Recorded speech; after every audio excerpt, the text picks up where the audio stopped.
Hello everyone, Anant academy of mathematics Gurgaon में आपका स्वागत है। मैं योगेश शर्मा आज BSc 6th semester real and complex analysis कराऊंगा, जिसके अंदर मैं गामा फंक्शन और उससे रिलेटेड क्वेश्चन और डेरिवेशंस कराऊंगा। इससे पहले वाली वीडियो में मैं बीटा फंक्शन यानी कि 2.1 के एग्जाम्पल, उसकी डेरिवेशंस और कंप्लीट एक्सरसाइज को मैं आपको बता चुका। अगर फिर भी किसी का कोई डाउट रहता है तो वो वीडियो के कमेंट में आप छोड़ देना, मैं एक स्पेशल डाउट के लिए वीडियो अलग से बना दूंगा। अभी चलते हैं गामा फंक्शन पे कि गामा फंक्शन एग्जैक्टली है क्या और उसको हम कैसे सोल्व कर सकते हैं। ठीक है, तो इसमें हमारे पास ये 2.2 के एग्जाम्पल से पहले है गामा फंक्शन। इसमें लिमिट होती है 0 से इन्फिनिटी e की पावर -x, x की पावर n-1 dx, यानी कि देखो 0 से इन्फिनिटी e की -x, x की power n-1 dx when n greater than 1 is called a gamma function. और इसको हम गामा n इस साइन से डिनोट करेंगे, यानी कि गामा n का मतलब है 0 से इन्फिनिटी e की -x, x की पावर n-1। यहाँ जो भी पावर होगी उसमें +1 करके यहाँ लिख देना। फॉर एग्जाम्पल x की 6 है, e की -x है, 0 से इन्फिनिटी, पावर 6 है तो 6 + 1 7 आ जाएगा गामा में। यहाँ पर 3/5 है, 3/5 में +1 करोगे 8/5 गामा के अंदर आ जाएगा। यहाँ -1/5 है, +1 करोगे तो +1 करने पे 4/5 आएगा, जो n की वैल्यू क्या लेकर वो गामा n 4/5। ठीक है, उसी तरह x की 1 है, 1 + 1 गामा 2 आ जाएगा। तो ये तो मेन डेफिनेशन थी। इसको बोलते हैं सेकेंड यूलरियन इंटीग्रल। अब हमारे पास पहले तो ये देखो कि इसका रिकरेंस फॉर्मूला क्या होता है गामा फंक्शन का। अगर n आपके पास ग्रेटर देन 1 है, if n greater than 1 is any real number, then gamma n is equal to n-1 gamma n-1, यानी कि गामा n को मैं n-1 इंटू गामा n-1 लिख सकता हूँ। सेकंड पार्ट ये है कि अगर n greater than 1 is any integer है, तो इंटीजर है तो n-1 गामा n-1 को मैं डायरेक्टली n-1 फैक्टोरियल लिख सकता हूँ। ठीक है, तो इनका प्रूफ देखिए पहले, इसका प्रूफ कैसे है। मैं कॉपी पे करा देता हूँ, प्रूफ को ध्यान से देखना। पहले तो ये है भाई गामा n एक्चुअल में होता क्या है। Gamma n is equal two by definition 0 से इन्फिनिटी, जो भी पावर है उसमें से एक घटा कर लिख दो, e की -x लिखाया जाता है dx। अब हम इसमें बाई पार्ट लगाएंगे। बाई पार्ट में दो फंक्शन होंगे, ये एल्जेब्रिक फंक्शन है, ये एक्सपोनेंशियल। आइलेट के हिसाब से एक्सपोनेंशियल सबसे लास्ट में आता था, हम इसे u मान लेंगे और इसे v मान लेंगे। अब हमारे पास u इंटू वी dx, यानी कि बाई पार्ट का फॉर्मूला क्या होता है, u as it is integration of v dx minus integration derivative of ux into integration of v dx। और जो ये डेरिवेटिव और इंटीग्रेशन का प्रोडक्ट आएगा उसका फिर से हम इंटीग्रेशन करते हैं, फिर हम लिमिट पुट कर देंगे। तो अब gamma n is equal to, इसमें फर्स्ट फंक्शन है x की power n-1 as it is, e की -x का इंटीग्रेशन e की -x अपॉन -1, फिर माइनस का साइन, लिमिट 0 से इन्फिनिटी, और इसमें भी लिमिट लगा दो 0 से infinity, integration of 0 to infinity. अब यहाँ पे जो फर्स्ट है उसका डेरिवेटिव n-1 x की पावर n-2 e की -x अपॉन -1 और dx। अब ध्यान से देखें तो ये देखो, ये x की पावर n अपॉन में e की x चला जाएगा, इन्फिनिटी बाई इन्फिनिटी फॉर्म आएगी, जो कि आपके पास एक इंडिटरमिनेट फॉर्म होती है। और जब डेरिवेटिव करते चले जाओगे तो ये 0 हो जाएगा। ठीक है, अगर आप मान लो वैसे भी समझना चाहते हो तो इसको इस तरह से समझ लो कि e के -इन्फिनिटी 0 होता है, 0 इंटू समथिंग 0। ठीक है, कोई दिक्कत नहीं है।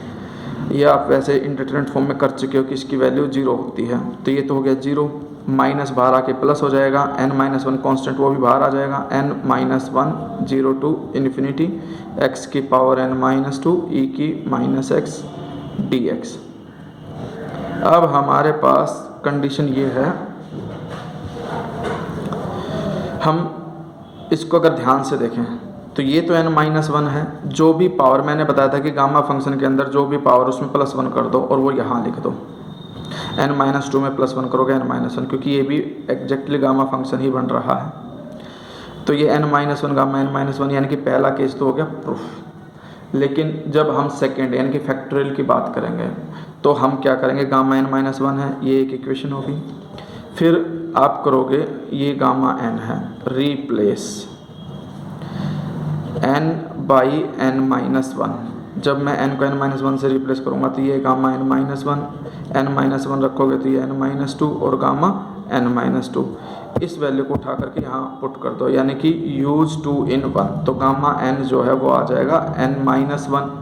ये देखो ये वैल्यू जो होती है ना n माइनस वन, तो as it is gamma n minus one की वैल्यू कंप्लीट यहाँ डाल दोगे, यानी कि जो बाहर लिखा वही गामा के अंदर है। तो continuing like this gamma n हो जाएगा आपके पास n minus one, n minus two, n minus three and so on करके लास्ट में 1 लिख करके गामा 1।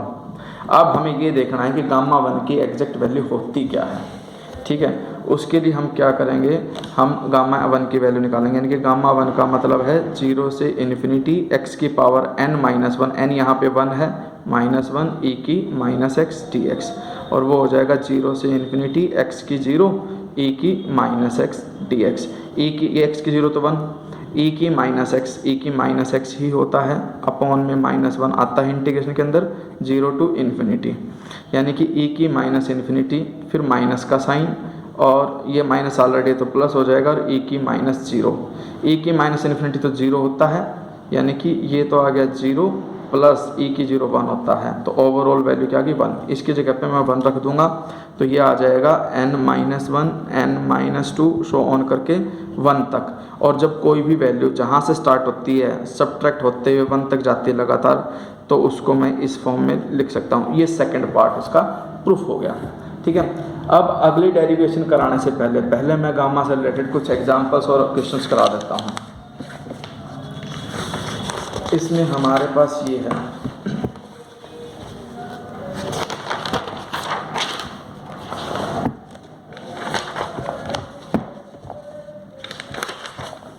जैसे कि ये क्वेश्चन दे दिया, एग्जाम्पल 1, 0 टू इन्फिनिटी e की माइनस एक्स स्क्वेयर dx, ठीक है। वो हमें वेरीफाई करना है √π/2। अब हमारे पास इसमें हम सब्स्टिट्यूशन करेंगे, और सब्स्टिट्यूशन के लिए एक बात ध्यान रखना, जो इंटीग्रेशन के अंदर e की माइनस के बाद जो कुछ भी है उस कंप्लीट को एक y मान लिया करो। इसको मैंने y मान लिया, x जो है वो √y हो गया, dx जो है वो 1/2 √y dy हो गया। उसके बाद हम लिमिट चेंज करेंगे, when x is equal to 0 then y is equal to 0, क्योंकि जब यहाँ 0 पुट करूँगा 0 का स्क्वायर 0 होता है, y भी 0 आ जाएगा। और when x is equal to infinity then infinity का स्क्वायर इन्फिनिटी ही होता है, क्योंकि यहाँ पे इन्फिनिटी को y मतलब एक्स स्क्वायर को y माना था, तो इन्फिनिटी जो है then y is equal to infinity, ठीक है। अब हमारे पास जो क्वेश्चन है उसको तो लेफ्ट में लिखो, राइट में 0 टू इन्फिनिटी हो जाएगा e की पावर माइनस वाई, क्योंकि एक्स स्क्वायर को y माना। dx की वैल्यू हम क्या लिखेंगे, dx की वैल्यू लिखेंगे dy अपॉन 2√y, जो 1/2 है वो तो बाहर, 0 टू इन्फिनिटी डिनोमिनेटर में है, ऊपर पावर जाके -1/2 e की माइनस वाई dy, यानी कि एक प्रकार से गामा फंक्शन बन गया। देखो e की माइनस वाई आ रहा है, y की पावर आ रही है, तो इसको हम लिखेंगे 1/2 गामा -1/2, जो भी पावर है उसमें +1 करके लिख दो, यानी कि +1 करूँगा -1/2 +1, ये सोल्व होकर के आ जाएगा 1/2 गामा 1/2, क्योंकि 1 -1/2 1/2 ही होता है, ये गामा के अंदर लिखना है, ठीक है। अब ये हमें पता है कि जो गामा, अभी तो खैर मैंने एक्सप्लेन नहीं किया, इसका प्रूफ मैंने किया नहीं है, लेकिन तुम याद रखना अभी 1/2 गामा के अंदर है तो उसकी वैल्यू √π होती है। ये अभी फ़िलहाल याद कर लो, नेक्स्ट वीडियो में मैं इसका प्रूफ करके दिखाऊंगा आपको। अब इसकी जगह पे मैं √π लिख सकता हूँ, अपॉन में ये 2 है ही, जो हमें प्रूफ करना था वो आंसर आ गया। अब एक एग्जाम्पल और देख लो इसका, जैसे कि ये आ गया अब आपके पास, अब की बार लिमिट -इन्फिनिटी से स्टार्ट हो रही है और e की माइनस एक्स स्क्वेयर है dx, यानी कि एक एग्जाम्पल 1 का सेकंड पार्ट है, ठीक है। इसे मुझे वेरीफाई करना है कि ये भी √π/2 2 ही होता है। लिमिट चाहे 0 से इन्फिनिटी हो या -∞0, √π/2 ही हमें शो करके दिखाना है। तो इसके अंदर एक बात ध्यान रखना, उसमें तो लिमिट 0 से इन्फिनिटी थी। अब अगर मान लो मैं यहाँ पे x² को y ही मानता हूँ, तो हमारे लिए जो समस्या खड़ी होगी वो ये होगी कि अगर मैं यहाँ -∞ का स्क्वायर लेता हूँ तो लिमिट इन्फिनिटी आ जाएगी, और अगर मैं 0 लेता हूँ तो 0 आएगी। इसलिए हम एक कंडीशन रख देते हैं इसके अंदर कि जो x² है ना, मतलब x² के बजाय हम यहाँ पर जो सब्स्टिट्यूशन करेंगे वो ये करेंगे कि भाई x जो है वो अंडर रूट में t ले लो, लेकिन उसका आगे नेगेटिव लगा दो, क्योंकि जैसे मैं इसका स्क्वायर करूँगा तो यही कंडीशन आ जाएगी। और इसके अंदर सबसे अच्छा बेनिफिट ये मिलेगा कि जब मैं -∞ यहाँ रखूँगा तो माइनस से माइनस कट करके t की वैल्यू इन्फिनिटी आ जाएगी, और 0 पुट करने पे 0 आ जाएगी, जबकि पहले वाले केस में वो कंडीशन हमारे पास बन नहीं रही थी। तो बस इतना ही ध्यान रखना, जब कभी भी लिमिट -∞ से 0 होगी तो रूट में लेकर के आगे नेगेटिव जरूर लगा देना, ये थोड़ा सा ध्यान रखना पड़ेगा आपको। उसके बाद dx निकालो, -1/2 √t dt। अब लिमिट रख दो when x = 0, t भी 0 आएगा, और जब x जो है -∞ तो t जो है वो +∞ हो जाएगा। अब मेन क्वेश्चन यहाँ लिखो, -∞ से 0 e⁻x² dx = जब -∞ रखा मैंने तो t की वैल्यू इन्फिनिटी आती है प्लस में, 0 पर 0 ही आ रही थी, e की माइनस ऑलरेडी है, मैंने क्या किया x² का मतलब इसका स्क्वायर करोगे, इसका स्क्वायर आएगा पॉजिटिव का t, e⁻t, क्योंकि माइनस का स्क्वायर तो प्लस, √t का स्क्वायर t होता है। फिर dx की वैल्यू आई -1/2 √t dt। इसमें जो ये नेगेटिव है, नेगेटिव हटाएंगे तो लिमिट इंटरचेंज हो जाएगी, यानी कि 0 से इन्फिनिटी हो जाएगी। 1/2 बाहर आ जाएगा, ये डिनोमिनेटर में है, ऊपर जा करके -1/2 e⁻t dt। ये गामा फंक्शन बन गया, तो जो भी t की पावर होगी उसे मैं गामा में 1 प्लस करके लिख दूँ, गामा -1/2 + 1 सोल्व होकर के आ जाएगा गामा 1/2, और गामा 1/2 मैंने बताया √π होता है √π/2। ठीक है, तो इसी तरह से अब एक दो एग्जाम्पल में देख लो, फिर मैं आगे बताता हूँ क्या होगा। जैसे कि ये है, एक ये मैंने करा दिया, इसमें ये आ गया -∞ से इन्फिनिटी e⁻x² dx। तो इसको मैंने दो हिस्सों में ब्रेक कर दिया, -∞ से 0 e⁻x² dx प्लस में 0 से इन्फिनिटी e⁻x²। एक प्रकार से दो हो गए, एक को मान लो I1 + I2। I1 वाले को तो जो जस्ट इससे पहले वाला मैंने किया था -√t मानने वाले केस से उससे कर देना, और ये वाला केस डायरेक्टली x² को y मान करके कर देना। तो दो अलग अलग क्वेश्चन हो करके दोनों का एडिशन कर देना, दोनों का जो एडिशन आएगा वो √π/2 के √π आ जाएगा। अब हमारे पास एग्जाम्पल नंबर 2 आता है, इसका फर्स्ट पार्ट √x है, e⁻x³ dx है। तो मैंने तुम्हें बताया कि जो भी ये माइनस में x³ है, तो इस x³ को एक अलग से t मान लो, यहाँ से x की वैल्यू आ जाएगी t की पावर 1/3। फिर हम डेरिवेटिव करेंगे dx का मतलब इसका डेरिवेटिव 1/3 t की पावर -2/3 dt, क्योंकि 1/3 में से -1 करोगे तो पावर -2/3 बचेगी। लिमिट 0 पर 0, और जब इन्फिनिटी रखूँगा तो t इन्फिनिटी आएगा, क्योंकि देखो 0 रखूँगा तो 0 का क्यूब 0, और जब इन्फिनिटी रखूँगा तो इन्फिनिटी का क्यूब भी इन्फिनिटी, तो लिमिट 0 से इन्फिनिटी रहेगी। यहाँ पर देखो x की पावर रूट है, यानी कि t जो था x की वैल्यू थी t की 1/3, रूट का मतलब 1/2 और करूँगा तो 1/2 × 1/3 1/6 हो गई, e⁻t, क्योंकि इसको मैंने t मानना था, और साथ में dx की वैल्यू रख दी।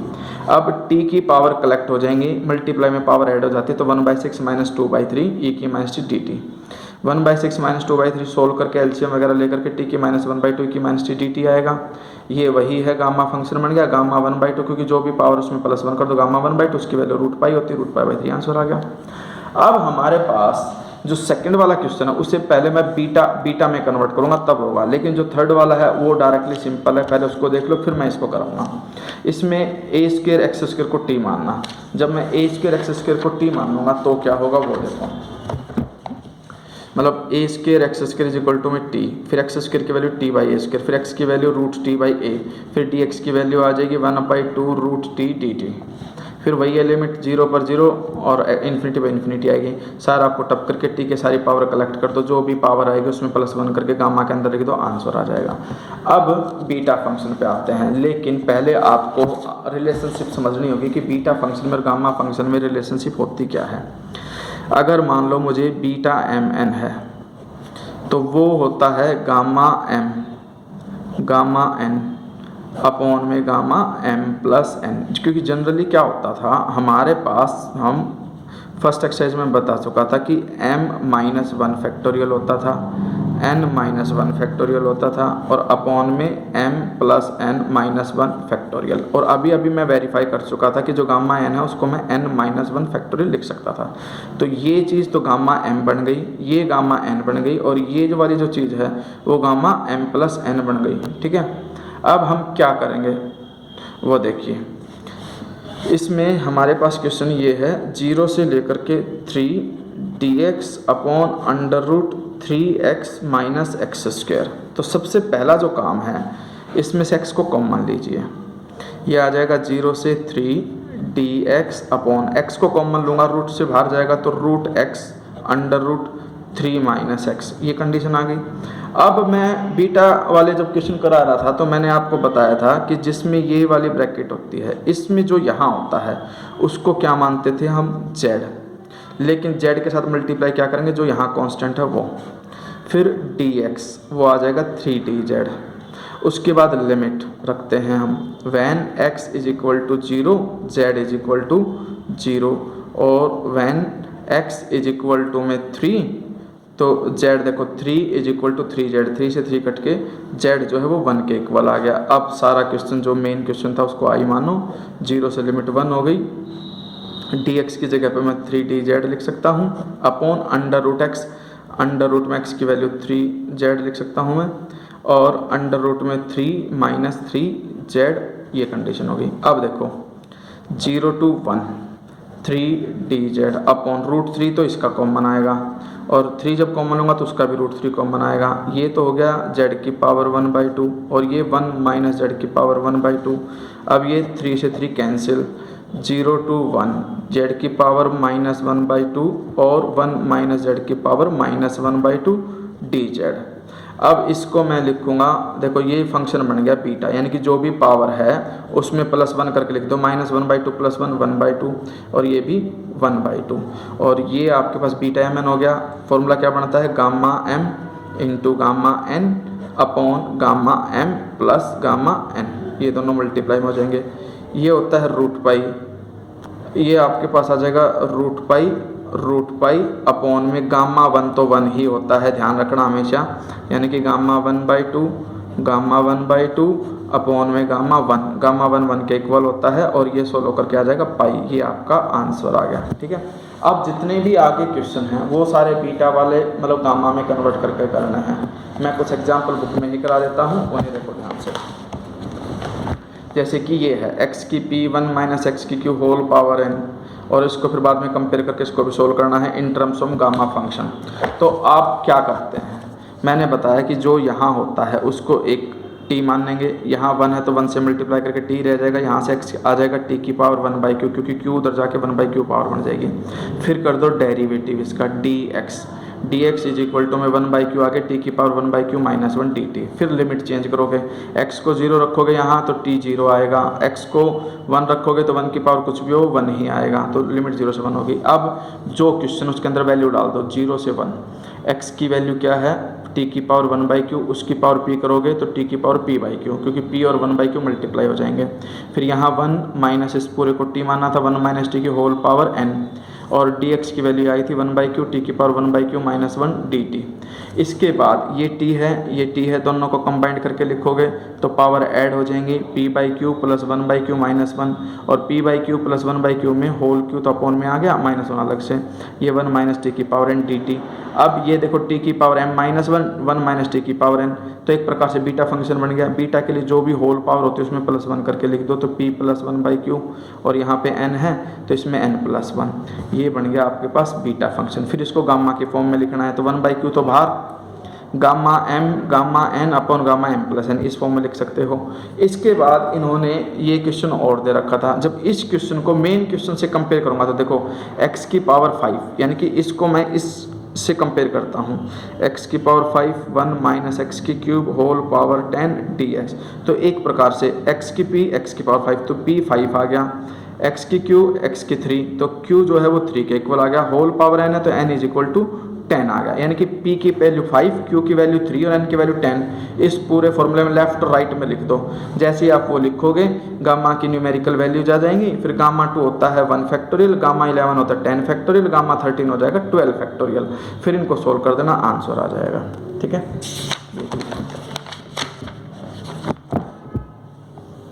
ये भी सेम टू सेम वैसे ही है। ये पहले इसको बीटा फंक्शन में चेंज करोगे, ये ऑलरेडी मैं पहले उसमें करा चुका हूँ। सेम टू सेम वही क्वेश्चन है। इसके अंदर बस ध्यान रखना x upon a plus x जो है z अपॉन a प्लस 1 मान करके चलना। उसके बाद सेम वही प्रोसीजर है जो मैं 2.1 के एग्जाम्पल्स में मैं करा चुका हूँ। एक बार फिर से देख लो किस तरह से होता है। ये हमारे पास जो कंडीशन है इसके अंदर वो ये होगी कि जब हम सॉल्यूशन करते हैं इसका, देखो x upon 1 a plus x को मैंने z अपॉन a प्लस 1 माना, ताकि x को जब मैं यहाँ लिमिट अपर लिमिट 1 रखूँ तो a प्लस 1 से a प्लस 1 कैंसिल हो गया, z की वैल्यू 1 आ जाए। ये आने के बाद सबसे पहला काम होता है x की वैल्यू निकालना। x की वैल्यू कैसे निकालोगे, x इंटू a प्लस 1, फिर इधर z इंटू में a प्लस एक्स। ये आ गया x इंटू a प्लस 1, उधर a z plus Z x, जिसमें x है वो टर्म लेफ्ट में आ जाएगी और a z। अब x कॉमन आ गया, a plus 1 minus z is equal to में a z। फिर x की वैल्यू आ जाएगी a z अपॉन में a प्लस 1 माइनस जेड। इसके बाद आपको पता ही है dx निकालने का तरीका होगा u अपॉन v, यानी कि a plus 1 minus z as it is, a z का डेरिवेटिव a, फिर माइनस में a z as it is, denominator का डेरिवेटिव a कॉन्स्टेंट 0, 1 का 0 माइनस जेड का माइनस 1। अब अपॉन में a प्लस 1 माइनस जेड का होल स्क्वायर और डी जेड। ए से मल्टीप्लाई करो a square, a minus A Z minus minus plus में a जेड, ये इससे कैंसिल, अपॉन में a प्लस 1 माइनस जेड का होल स्क्वायर डी जेड, यानी कि सोल्व होकर के आ गया a square plus a plus 1 minus Z D Z. ये dx की वैल्यू आ गई। लिमिट वही होगी, x को 0 रखोगे तो z 0, और जब 1 रखोगे तो a प्लस 1 से a प्लस 1 कैंसिल होकर z की लिमिट 1 आ जाएगी। अब आपको बस कुछ नहीं करना, जहाँ जहाँ x है x की वैल्यू मैंने आपको निकाल करके दिखा दी क्वेश्चन के अंदर। x की जगह पे तो ये वैल्यू रख देना और dx की जगह पे ये वैल्यू रख देना। अपने आप कैंसिल आउट होकर के बीटा फंक्शन बन जाएगा आपके पास। और एक बार बीटा बनने का मतलब है आप बीटा mn का फॉर्मूला लगा देना, और बीटा mn जो है वो आ जाएगा आपके पास गामा n अपन gamma n plus n। Example 5 भी लगभग ऐसा ही है। इसको पहले मल्टीप्लाई कर दो, मल्टीप्लाई करके ये आ जाएगा, फिर सेपरेट सेपरेट डिवाइड कर दो। ये अपने आप में 4 है, उसको मैं 5 माइनस 1 लिख सकता हूँ, 6 को मैं 7 माइनस 1। तो ये वो वाली फॉर्म आ गई 0 से इन्फिनिटी x की power m minus 1, 1 plus x की power m plus n dx। ठीक है, यानी कि एक प्रकार से ये बीटा mn होता है। तो इसमें जो m है वो 5 और जो n है वो 7, दूसरे वाले में जो m है वो 7 और n है वो 5। तो बीटा mn दोनों इक्वली होते हैं, क्योंकि मैंने ये भी बता चुका था कि जो बीटा mn है वो बीटा nm के इक्वल होता है। ये दोनों इक्वल होकर कट करके 0। ठीक है, अब तो यहीं तक के करना, क्योंकि इसके बाद ट्रिग्नोमेट्रिकल वाले पार्ट स्टार्ट हो जाएंगे। उसके लिए मैं नेक्स्ट वीडियो में आपको बताऊंगा। अभी देखो ये वाली चीज़ जो आपको करना है कि आप क्या कुछ कर सकते हो। क्वेश्चन नंबर 1 के सारे पार्ट आपसे हो जाएंगे। जो एक ही पावर वाले हैं उनमें तो जो भी पावर है उस नेगेटिव को छोड़ करके उसको एक कंप्लीट एक सिंगल वेरिएबल t या z मान लेना। इसमें माइनस 4x है तो इसलिए 4x को t मानोगे, इसमें x को ही t मानोगे, इसमें x क्यूब को t मानोगे, इसमें a स्क्वायर x स्क्वायर को t मानोगे, इसमें 2x को t मानोगे, इसमें x की पावर 4 को t मानोगे। फिर ये वाले क्वेश्चन वो बीटा वाले आ गए, जो अभी x क्यूब को z मान करके बीटा की टर्म में कन्वर्ट करके फिर गामा में कन्वर्ट करोगे। इसमें a स्क्वायर x स्क्वायर को t मानना। ये सारे बीटा वाले फंक्शन है। बीटा वालों में क्या है, सब ये तो डायरेक्टली बीटा mn का फॉर्मूला बन जाएगा, बीटा 5 और 4। ये भी बीटा का ही फंक्शन, क्योंकि देखो ये तो डायरेक्टली क्या बन जाएगा, बीटा जो भी पावर उसमें +1 कर दोगे, जो भी पावर उसमें +1 कर दोगे।